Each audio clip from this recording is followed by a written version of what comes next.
Sanggar Cerita mempersembahkan Sabda Pandita Ratu.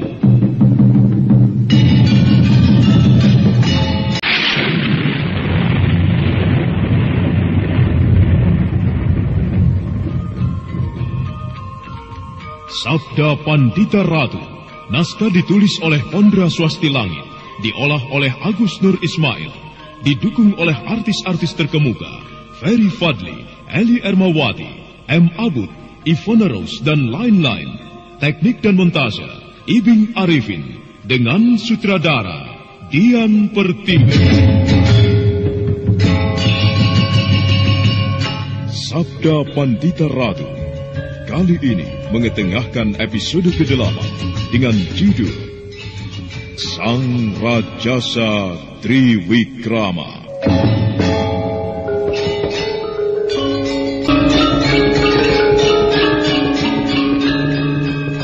Kepada Maisa Branjangan, Kameswara menyampaikan pendapatnya bahwa tidak ada gunanya kembali ke Palwasambu untuk sementara ini karena bahaya yang selalu mengintai. Kameswara menyarankan untuk kembali ke Palwasambu jika kelak gejolak yang disebabkan oleh kabut itu dapat diselesaikan oleh bongkahan logam yang jatuh dari langit itu. Kameswara, aku akan berusaha, Kakang. Apakah berhasil ataukah tidak, aku tidak tahu. Akan tetapi aku percaya Hyang Batara Agung tidak akan membiarkan keadaan itu berlarut-larut. Nah, marilah kita berbagi tugas, Kakang. Aku akan kembali ke Semenanjung Sembulungan, sementara Kakang Maisa Branjangan di samping mengungsi, tetapi juga mencari orang-orang pesanggaran atau Palwasambu yang mengungsi. Karena pada saatnya nanti, mereka harus kembali ke perguruan pesanggaran dan Palwasambu. Kau benar, Kameswara. Memang harus ada yang mencari orang-orang kita yang pergi meninggalkan pesanggaran dan Palwasambu. Pada saatnya kelak, mereka harus bersatu kembali.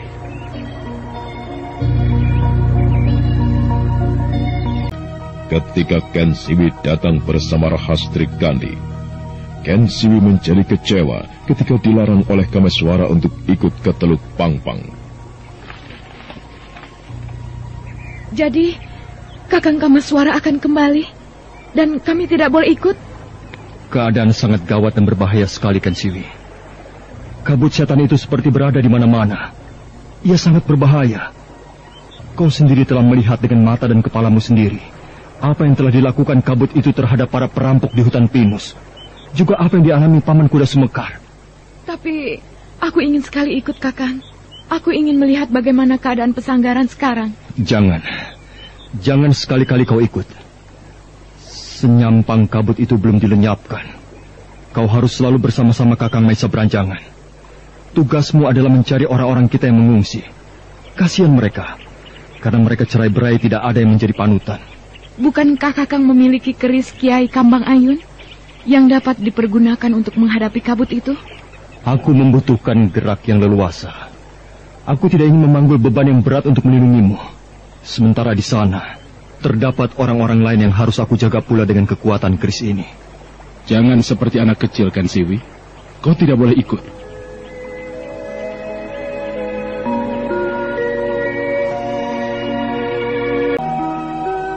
Nampak bayangan kekecewaan di wajah Ken Siwi Nareswari.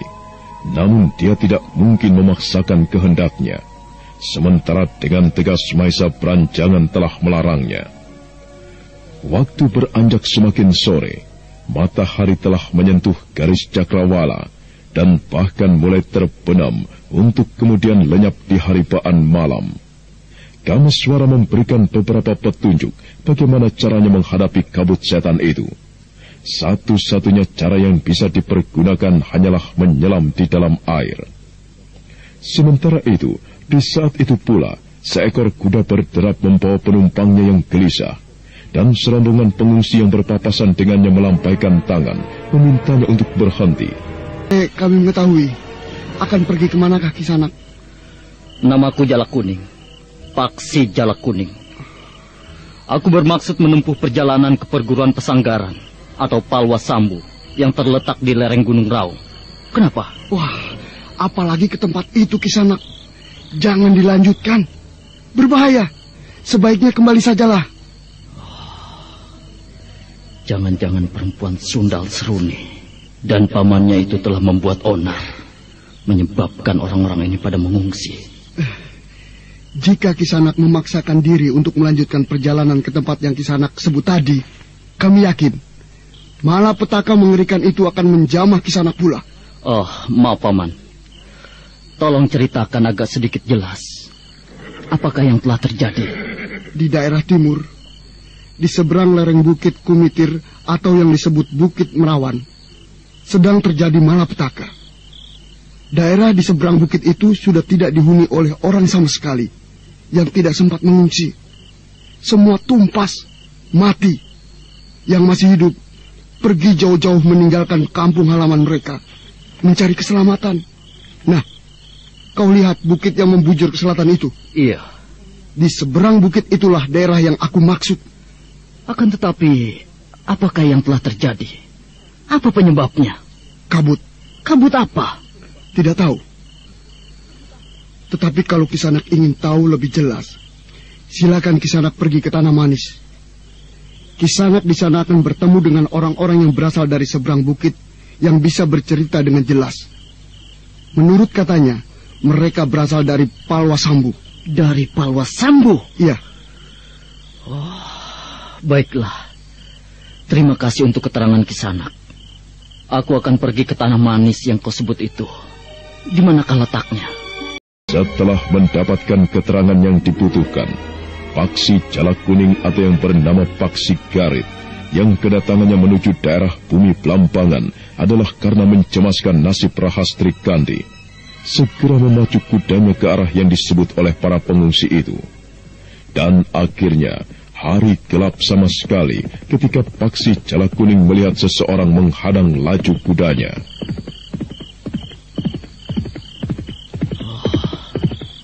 Ada orang berdiri melintang jalan.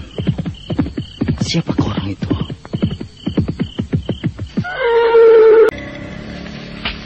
Paksi Jalak Kuning, kaukah itu? Oh, Kisanak. Oh, Kisanak Kamsuara. Salah. Kau harus memanggilku paman. Iya, paman Kamsuara. Aku tidak mengira akan bertemu paman di sini. Apa yang kau lakukan di sini, Paksi Jalak Kuning? Aku menyusul Rahastri Kandi, paman. Aku mencemaskan nasibnya. Itulah sebabnya aku menyusul. Tetapi sungguh di luar dugaan. Di tempat ini aku akan bertemu dengan paman Kamsuara. Mengapa kau menyusul kemari? Mengapa kau mencemaskan Rahastri Kandi? Karena Seruni dan pamannya yang mempunyai kemampuan tinggi. Sindupati namanya. Kedua orang itu menyusul kemari. Aku sudah mengetahui persoalan itu. Aku telah bertemu dengan perempuan pinal itu dan pamannya. Aku juga telah mengetahui malapetaka yang menimpa perguruanmu. Ayahmu telah tiada, bukan? Oh, bagaimana paman Kamsuara mengetahuinya? Kakang Mahisa Beranjangan yang bercerita kepadaku. Bagaimana paman Mahisa Beranjangan bisa mengetahuinya? Karena sesaat setelah kau berangkat meninggalkan perguruanmu, Kakang Mahisa Beranjangan ke perguruanmu. Dan yang ditemukan adalah keadaan yang rusak. Seorang putut menceritakan apa yang terjadi. Lalu di mana paman Mahisa Beranjangan sekarang berada? Ada di desa ini, di sebuah rumah milik seorang sahabatnya. Tetapi siapakah sebenarnya yang ingin kau temui? Paman Mahisa Beranjangan atau Rahastri Kandi? Di Ajeng Rahastri Kandi ada di sini. Ayo, aku antar kau untuk menemuinya. Rahastri Kandi mendadak merasakan dadanya bergetar melihat pemuda itu. Sekilas pandangan keduanya bentrok, menumbuhkan rasa pedih yang tidak karuan.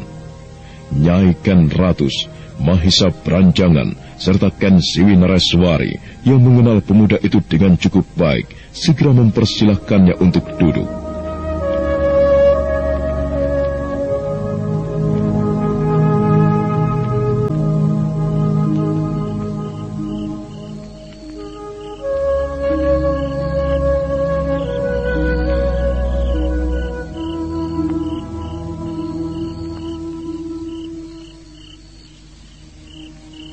Selamat malam paman dan bibi. Aku yang datang menghadap. Oh, Bagaimana kau bisa menemukan kami di tempat ini, Panji Garit? Saya bertemu dengan pengungsi yang memberi keterangan, yang kemudian dipertegas oleh pertemuan saya dengan Paman Kameswara. Oh, Panji Garit. Paman telah mengetahui apa yang telah terjadi. Paman ikut berbelasungkawa atas kematian ayahmu. Apa? Ya, aku belum sempat bercerita banyak kepadamu, Nyai, bahwa saudara kita, Kakang Mahoyaso, sekarang telah tiada. Seseorang telah membunuh Kakang Mahoyaso. Oh, jadi... Ya, Panji Garit sekarang sudah tidak mempunyai ayah dan ibu lagi. Kasihan Kongger.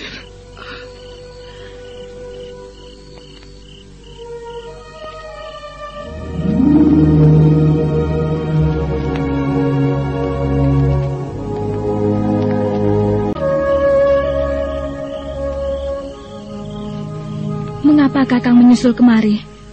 Aku mencemaskan nasibmu, Rastri Kandi. Seruni dan pamannya menyusul kemari. Aku tidak mengerti mengapa ia bisa berbuat seperti itu. Ia tidak puas hanya dengan membunuh ayah. Ia masih harus menyusul kemari. Apa yang akan dilakukan terhadapku? Pokoknya ia bermaksud buruk. Ia tidak puas hanya telah membunuh ayahku. Ia bermaksud membuat hatiku berantakan. Dan untuk itu ia menyusulku? Iya. Aku menyesal, Rastri Kandi. Aku menyesal karena kau telah mengalami bencana itu. Kau terseret pada keadaan yang sama sekali tidak kau kehendaki. Tidak apa-apa. Apa yang aku alami adalah buah dari perbuatanku sendiri, yang tidak menurut pada kata ayah dan ibu. Jika aku harus memetik hasilnya, sudah wajar.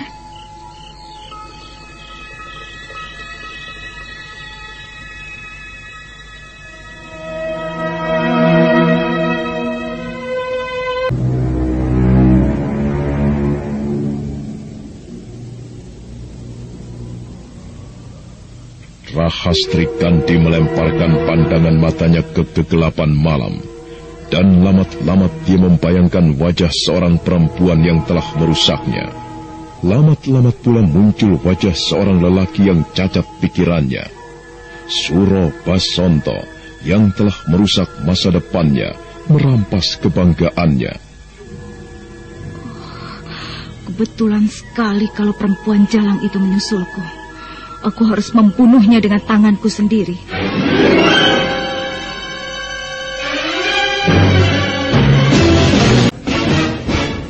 Kata-kata Rahastri Kandi itu terdengar datar, namun terdengar giris sekali.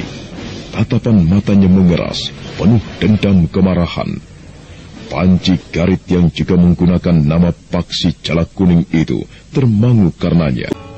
Sejauh-jauhnya dia berusaha melupakan malapetaka yang dialaminya, tetapi dia tidak pernah berhasil.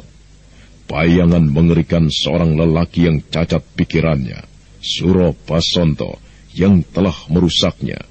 Kemudian bayangan seorang perempuan jalang yang bertanggung jawab atas malapetaka itu membuat dada Rahastri Kandi seakan-akan mau meledak.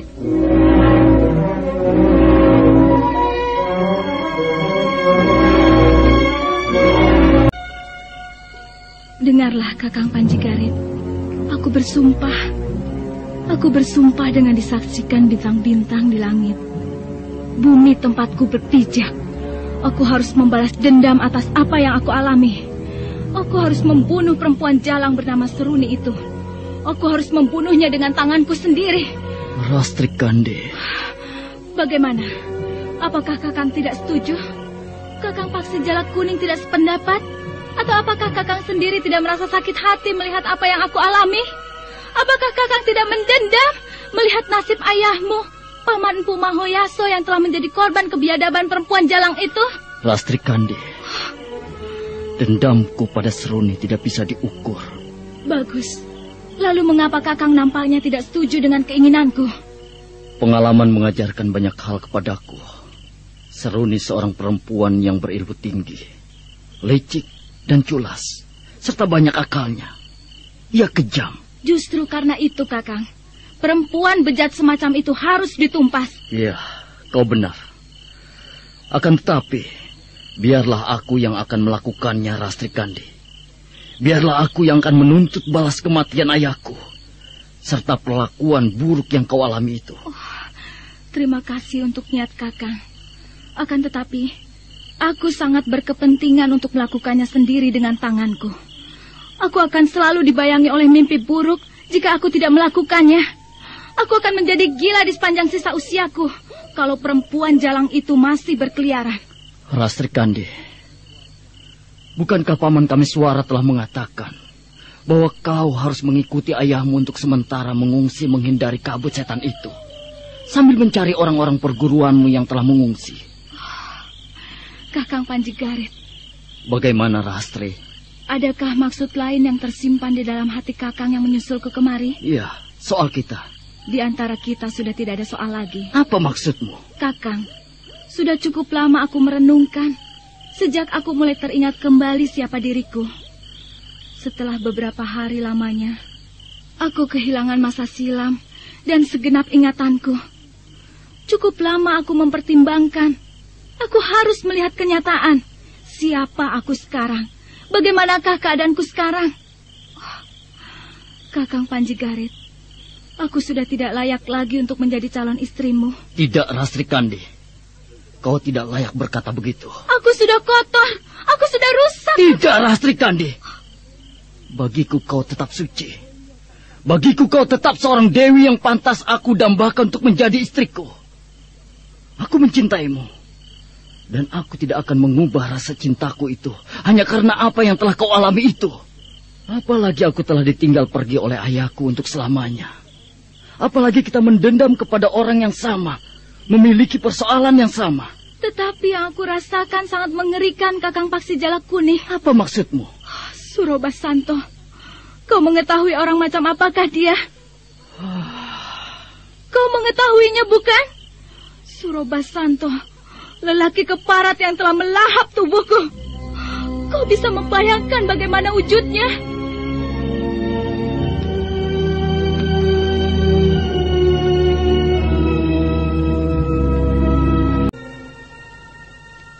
Paksi Jalakkuning menggigit bibir.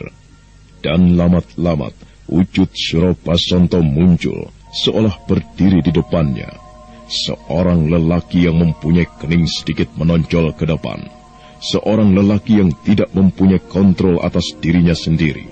Seorang lelaki yang cacat pikirannya, yang tidak mempunyai kecerdasan pada usia yang seharusnya. Saruni nene, ciluk, bah, Saruni, ciluk, bah. Gimana kau, Saruni? Aku ingin tidur. Ciluk, bah. Debar jantung Paksi Jalakkuning lebih kencang. Gambaran wujud Surobasanto yang adalah saudara kandung Seruni itu muncul semakin jelas. Lelaki yang mempunyai kelemahan pikiran itu, tetapi memiliki nafsu atas wanita, nafsu yang berkobar-kobar tanpa pandang bulu, meski terhadap adik kandungnya sendiri. Lelaki semacam itulah yang telah merusak kekasihnya. Betapa kotornya Surobasanto itu.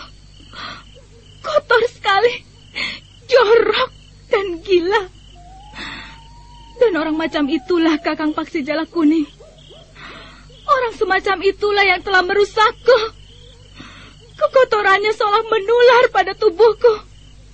Oh, bukan seolah lagi, tetapi aku rasakan benar-benar telah menular pada tubuhku. Menjijikan sekali, Kakang. Aku merasa diriku kotor sekali. Aku tidak pantas menerimamu. Kakang, aku minta lupakanlah diriku. Temuilah ayah dan ibuku. Katakan kepada ayah dan ibuku bahwa kau tidak menghendaki aku lagi. Tidak mungkin, Rastri Kandi. Tidak mungkin. Apapun keadaanmu, atau apapun yang kau rasakan, Aku tetap pada pendirianku. Kau harus menjadi istriku. Aku tidak mungkin mengingkari bahwa aku mencintaimu. Dan kau, aku yakin kau juga tidak akan ingkar dengan perasaanmu sendiri. Bahwa kau juga mencintaiku. Kau tidak bisa menolak Rastri Kandi. Pertimbangkanlah. Kau justru akan semakin larut dalam bayangan buruk itu jika kau membatalkan tali pertunangan kita.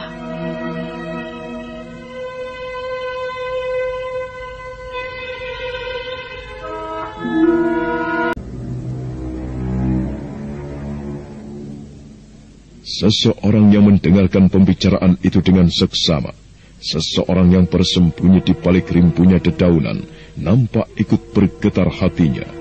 Seseorang itu adalah Kameswara, yang merasakan seperti ada sesuatu yang tidak sewajarnya muncul dan mempuncah.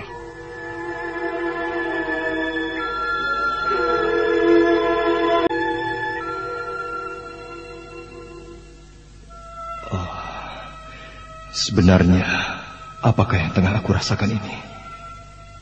Apakah cemburu namanya? Tidak patut dan tidak sewajarnya jika aku mencemburui mereka. Rahastri Kandi adalah bagian dari masa silamku. Aku harus menempatnya kembali sebagai keponakanku. Bukan sebagai seorang gadis yang aku cintai. Kameswara, betapa kotor hatimu. Atau kau tidak tahu diri, Kameswara? Dengan hati-hati dan tidak bersuara, Rahastri Kandi berjalan menuju ke kandang kuda. Tetapi dia terkejut ketika dia melihat seseorang berdiri di sana. Apa yang akan kau lakukan, Rahastri Kandi? Kakang Kameswara? Ya, aku. Mengapa Kakang berada di sini? Aku menjaga kuda-kuda. Aku mempunyai perhitungan akan ada seseorang yang mengambil kuda dengan diam-diam. Ternyata dugaanku benar. Apa maksud Kakang? Ayo ikut aku. Kita berbicara di tepi sungai di sana. Baik.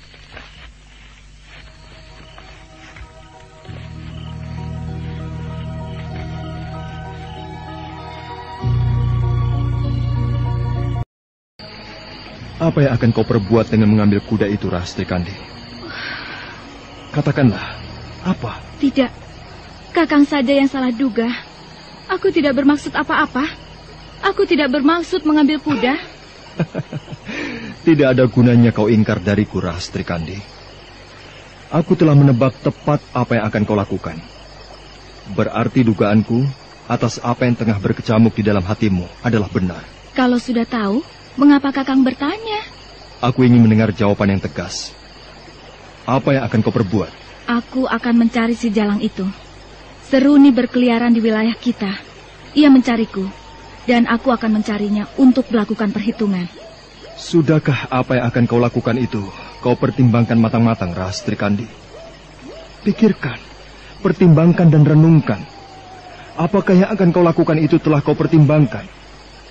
Apakah kau tidak merasa sedang mengulangi kecerobohan yang kau lakukan ketika kau diam-diam meninggalkan Palwasambu yang kemudian berakibat bencana yang kau alami?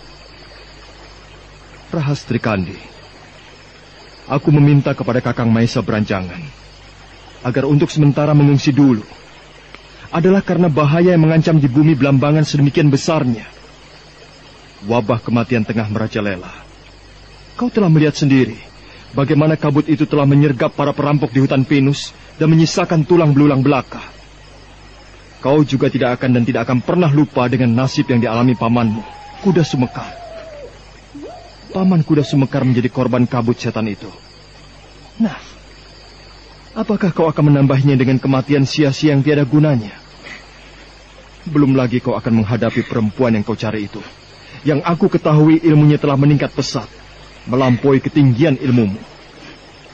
Kau akan kalah jika kau berhadapan dengannya, Rahastri Kandi. Aku berkata sebenarnya. Jangan ceroboh.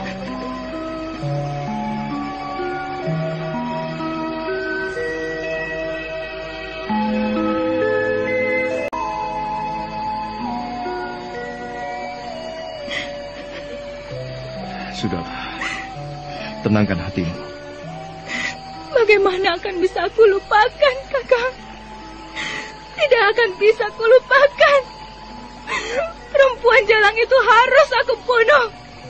Apakah kau akan mendapatkan kebanggaan jika kau telah membunuhnya? Kau menjadi pembunuh? Persetan, aku tidak peduli. Aku mengerti, tetapi gunakan akalmu. Jika kau memaksa pergi, maka kau tidak menggunakan akal. Kau hanya menuruti gemuruh hatimu. Ayo, kembalilah ke bilikmu yang nampaknya kau tinggalkan dengan diam-diam. Ibumu akan kembali kebingungan jika kau tidak ada di kamar.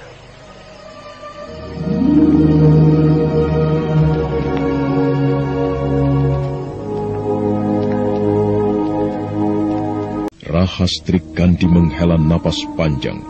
Dia berusaha mendamaikan hatinya sendiri. Tiba-tiba dadanya berdesir manakala melirik sebilah keris yang terselip di pinggang Kameswara. Rahastri Kandi tahu keris itu bisa dipergunakan untuk menghadapi ganasnya kabut setan. Kakang, Bagaimana? boleh kan aku mengajukan permintaan? Apa? Peluklah aku, Kakang. Baiklah. Kameswara segera memeluk Rahastri Kandi, sebagaimana dia pernah melakukannya di masa-masa yang silam. Tetapi betapa terperanjatnya Kameswara ketika secepat kilat Rahastri Kandi telah mencabut kerisnya, keris Kiai Kambang Ayun dari pinggangnya. Rahastri, apa yang kau lakukan itu?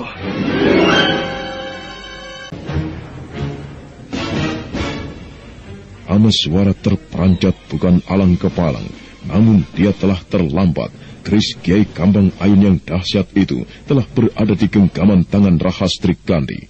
Nah, apa yang akan dilakukan oleh Rahastri Kandi yang telah menggenggam keris Kiai Kambang Ayun?